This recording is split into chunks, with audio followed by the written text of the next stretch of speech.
Hi, everybody. So this is day 2. You're going to see the same outfit because I figured might as well film them all in one sitting.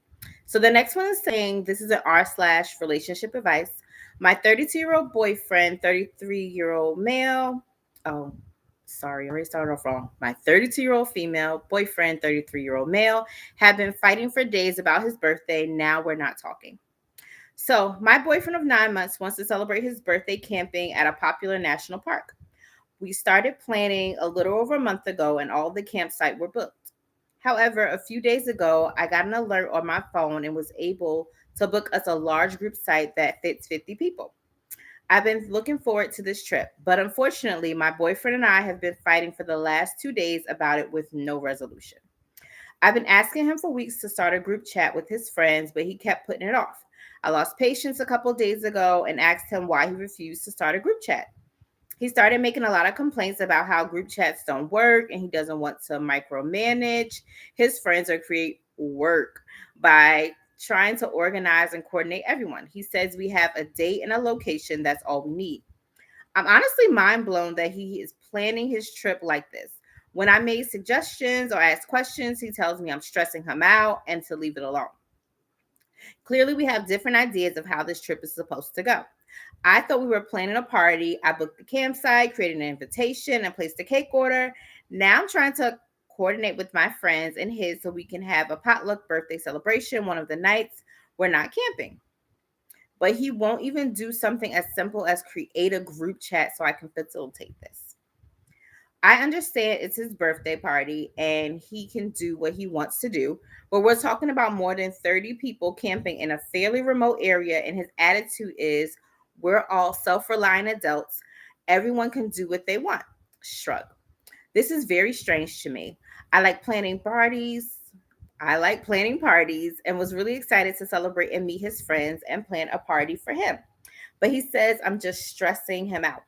I'll feel stupid for making him a birthday invite because apparently I'm overdoing it. I really wanted to plan this, and now I'm very upset and trying not to be spiteful. I'm thinking I'll just cancel the cake and let him handle everything. This point, we've been fighting about it when it should be a good time.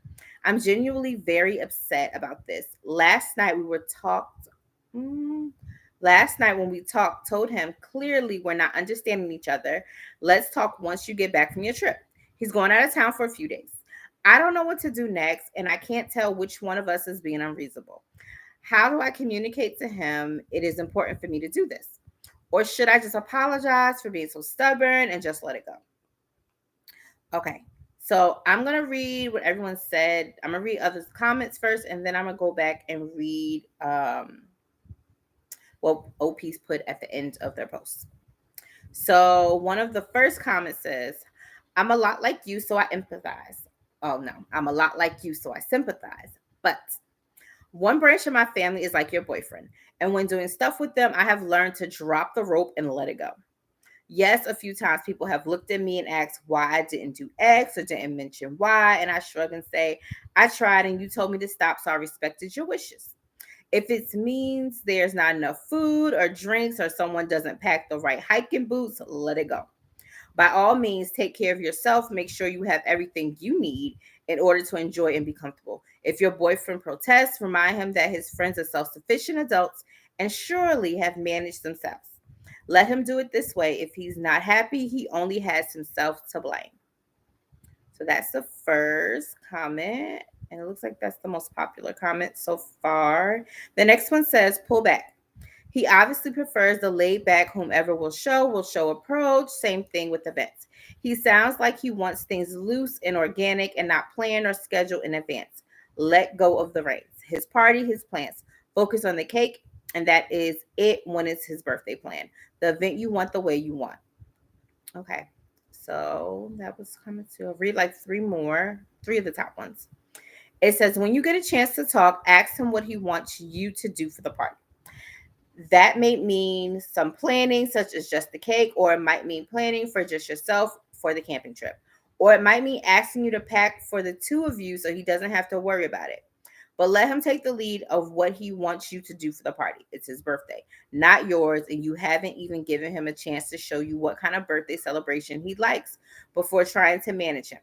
If I were you, I apologize for being stubborn and ask how you could help and only do what he asks. So, yeah. The next one says, when I was married, I always skipped my birthday because she always made it too complicated, trying to have fun when I'm more of a go with the flow type of guy. I don't make plans, and whoever shows up, shows up. And this is the last comment I'll read. As someone who camped with the group last weekend, I say back off and chill. The organizer gave us dates and location. Guests were limited by number of parking spaces, so she let us know when there was no room for more people. That's it. People showed up when they could and left when they wanted or needed to. One night we had a spontaneous potluck, but other meals were on your own. It was fun. So those were the comments, and I'm gonna go back and read the edit from the writer. It says, thank you to everyone who took the time to provide meaningful feedback. Some of you offered good, actionable advice that I put to good use. So I did apologize to my boyfriend for being so upset and creating a lot of tension between us over the past couple days. I told him I might have made a lot of assumptions about how I thought things should be and took action without necessarily consulting him. He accepted my apology and said he understands that I'm only acting out of love. And he said he appreciates me for being well organized and that he knows having a plan is in the best interest of the group. Also, to address some things that kept coming up in the comments. There are a lot of assumptions that everyone is an experienced camper and will be able to provide for themselves. This is not the case. More than half the people coming have little to no camping experience. I appreciate how chill and laid back everyone is in the comments, but I'm not trying to screw over mine or my boyfriend's friends by letting them figure it out on their own and then blame them for being poorly prepared when I purposely withheld guidance and knowledge because group chats are annoying. So I already started a group chat and my boyfriend added his friends. No harm will come out of communicating and coordinating with these people. They will either acknowledge the chat or ignore it. It doesn't matter as long as the info is provided. Thanks again, everyone. Here's to hoping for the best outcome for this trip. So that's the end of the story. Did you think OP did right by apologizing to her boyfriend and then starting a group chat just to give specifics, that things that people need just for camping? I'll be honest, I've been camping twice that I can think of. Both times were with like while I was in school. And if they didn't give us a list of all the things we needed, I'm sure we could have looked it up ourselves. But it's helpful to have all the things that you need for camping so you know in advance and you don't show up surprised like, oh, I didn't bring this item. And then you have to ask, borrow, or beg someone else for something that you didn't bring that you should have known to bring. So I can understand wanting to share those details. But what do you guys think? Hopefully you're enjoying these birthday stories, and I'll see you tomorrow. Well, yeah, with the next one. Bye.